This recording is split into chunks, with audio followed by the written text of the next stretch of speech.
আসসালামু আলাইকুম viewers, welcome back to my channel. আমি রাবেয়া সুলতানা প্রাণের শহর ঢাকা থেকে বলছি।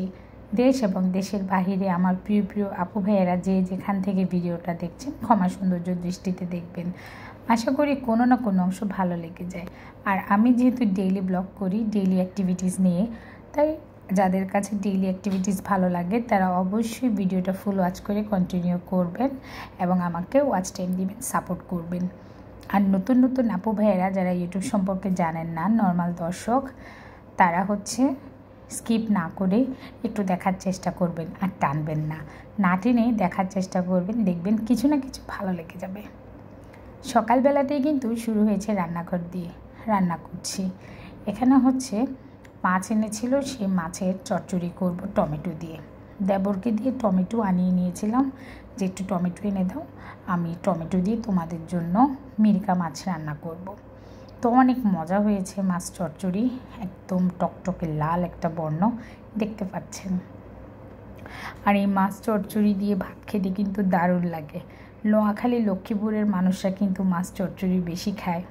আর এখানে আরেকটা কড়াই বসিয়ে নিয়েছি, মুরগির মাংস রান্না করব।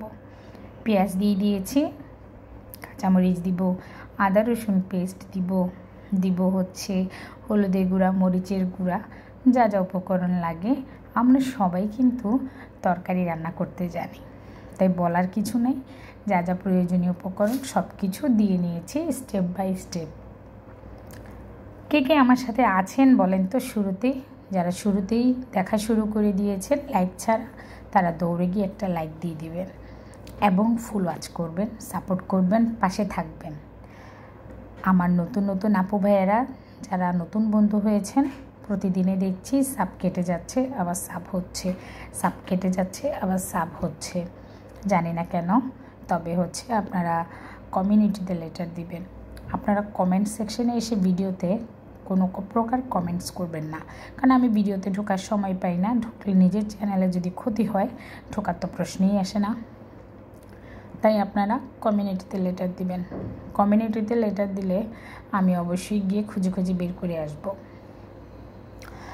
মশলা কষানো হচ্ছে, এখানে সরিষার তেল আর সয়াবিন তেল মিক্সড করে আমি দিয়েছিলাম, আদা রসুন পেস্ট দিয়েছিলাম, দিয়ে তারপরে আমি মুরগির মাংসগুলো দিয়ে দিয়েছি। এতে করে আমার মুরগিটা ভাজা ভাজা হয়ে যাবে, যাতে করে মুরগি থেকে একটা এক্সট্রা যে গন্ধ সেটা না আসে। আর আমার ছেলে ও একটু মুরগি গরু মাংসগুলো খেতে পছন্দ করে, তাই আমি বেশি পরিমাণের মুরগির মাংস রান্না করে নিচ্ছি। এখানে 2টা মুরগির মাংস। আর রাতের বেলায় যেহেতু আমি টুকটাক কাজ গুছিয়ে রাখি, সেই জন্য কিন্তু আমার সকালের দিকে কাজ একটু কম থাকে। যেমন আলমারিতে কাপড় সেট করা, কাপড় ভাঁজ করে ওয়ারড্রপে সেট করা, তারপরে বাচ্চাদের স্কুল থাকলে তাড়াহুড়ো করে সকাল 8টা বাজে উঠে ওদের বিদায় দিই। তারপরে এসে নাস্তা করে চা ছেলেই খাওয়ায়, তো মাঝে মাঝে যখন ও পারে না তখন আমাকেই করে খাইয়ে দিতে হয়, যে খাও, নাস্তাটা একটু একটু করে দিতে হয়, এইরকম আর কি। আর এখন আবার সিডি পরীক্ষা চলছে, একটু টেনশন মাথার মধ্যে কাজ করে, তাই বেশি করে একটু মুরগি রান্না করে রাখছি, যাতে করে ছেলে সকালের নাস্তাও খেতে পারে, কিংবা যদি থেকে যায় তাহলে হয়তো ফ্রিজে রেখে দিব। আর মেহমান যেহেতু আছে, আমার মনে হয় না ফ্রিজে রাখার মতো অবকাশটা হবে। যাই হোক, আমার ননদ আর আমার দেবর ঢাকায় এসেছে। ননদ এসেছে ঢাকায় ডাক্তার দেখাতে, আর দেবর এসেছে আমাদের সাথে দেখা করতে বেড়ানোর উদ্দেশ্যে। যেহেতু সিঙ্গাপুর থাকে, আমাদের জন্য অনেক কিছু এনেছিল, কিন্তু সেগুলো আর দিতে পারেনি, তাই সেই জিনিসগুলো নিয়ে এসেছে। আর আমার ননদের আমার জন্য ছোট ছোট কিছু ভালোবাসা পাঠিয়েছে, সেগুলো আপনাদের সাথে শেয়ার করব কি কি পাঠিয়েছে। এবার ও আমাদের জন্য বেশ কিছুই জিনিস নিয়ে এসেছে। যাই হোক, আলহামদুলিল্লাহ, মাশাআল্লাহ, স্বার্থ অনুযায়ী সামর্থ্য অনুযায়ী যতটুকু করেছি ততটুকুই আল্লাহ তাআলার কাছে শুকরিয়া। অনেকে তো সেগুলো করার চেষ্টা করে না। যাই হোক, মুরগি কিন্তু কথা বলতে বলতে অনেক দূর হয়ে গিয়েছে। এখন আমি মুরগিতে আলু দিয়ে দিব। তো আলু দেওয়া হয়ে গিয়েছে, ঝোল দেওয়া হয়ে গিয়েছে, এখন মুরগি রেডি। আমি ফাঁকে ঘরের টুকটাক কাজ করে গোসলে যাব। তো তার আগে দেখছি মেলা কাজ। এখানে গেটের মধ্যে ঢুকতেই মেয়ের রুমে একটা গাছ আমি তৈরি করেছিলাম, দুটো গাছ মিলে সেটা একটু নাড়িয়ে চাড়িয়ে ধুলোগুলো সরিয়ে দিলাম। আর ঘর ক্লিন করছিলাম টুকটাক, আর এই পাশে দেখছি যে কোথাও কোনো ময়লা আছে কিনা, আমাকে আবার কাজ করতে হবে কিনা, একটু পরিষ্কার রাখতে হবে। দীর্ঘদিন ইউটিউবে পড়ে থাকার কারণে, অসুস্থতার কারণে আমি অনেক সময় কাজ হেলাফেলা করেছি, তাই এখন সেগুলো আবার শুধরে নেওয়ার চেষ্টা করছি। এই যে ঝাড়ুটা দেখেন, এটা গিফটের ঝাড়ু, শুধু লক্ষ্মীপুর থেকে এসেছে।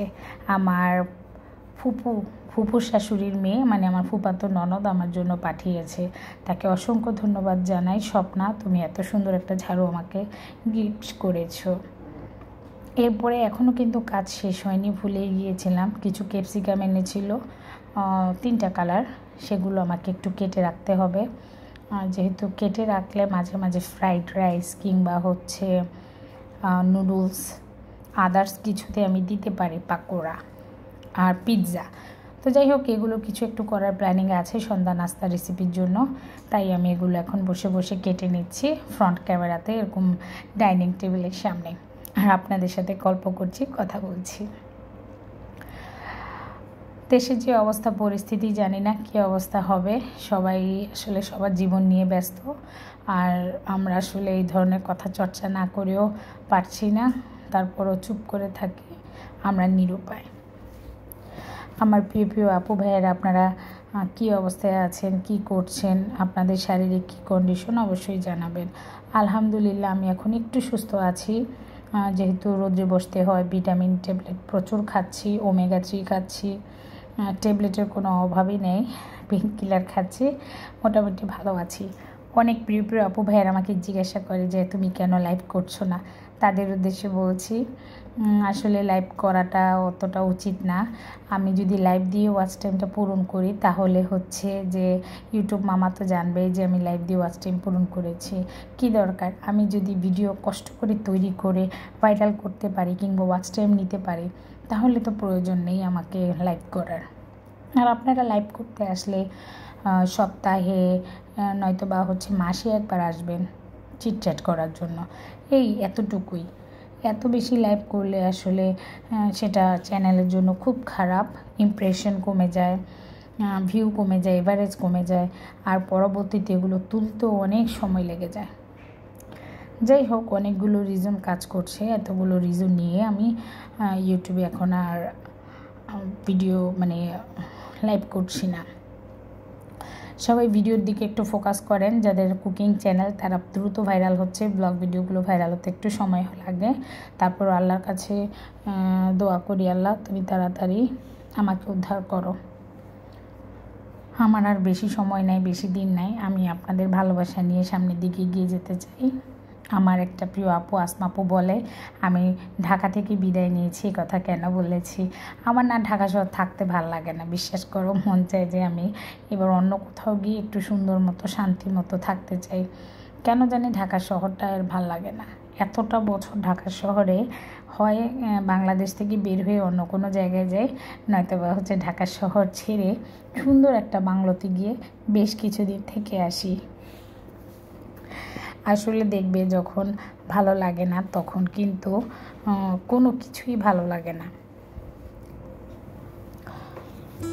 তবে বর্তমানে আমি অনেক ভালো আছি, বাচ্চাদের সময় দিতে পারি, নিজের যত্ন নিতে পারি, স্বামীর যত্ন নিতে পারি, সংসারে টুকটাক কাজকর্ম করতে পারি, ভিডিওটা ডেইলি তৈরি করার চেষ্টা করি এবং একটা ফিক্সড টাইমে দেওয়ার চেষ্টা করি। আর লাইভ করলে এত একটা হজবরল আর হিজিবিজি হয়ে যায় যে মনে হচ্ছে লাইভটা খুবই প্যারা।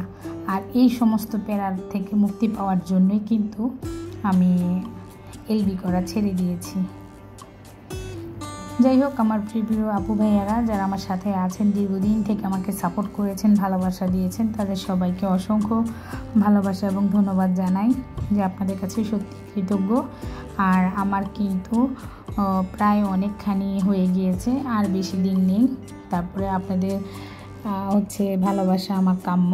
আপনারা যদি বাকিটুক ভালোবাসা দিয়ে দেন তাহলে কিন্তু আমি আরও আগে অগ্রসর হয়ে যেতে পারবো, দীর্ঘদিন অপেক্ষা করতে হবে না। তো বিদায় নিচ্ছি, সবাই ভালো থাকবেন, সুস্থ থাকবেন, সবার সুস্থতা কামনা করে আমি আজ এখানেই যাব। অনেকক্ষণ থেকে আপনাদের সাথে আছি, তো বিদায় নিতে হবে। এই তো, ভালো থাকবেন। আল্লাহ হাফেজ।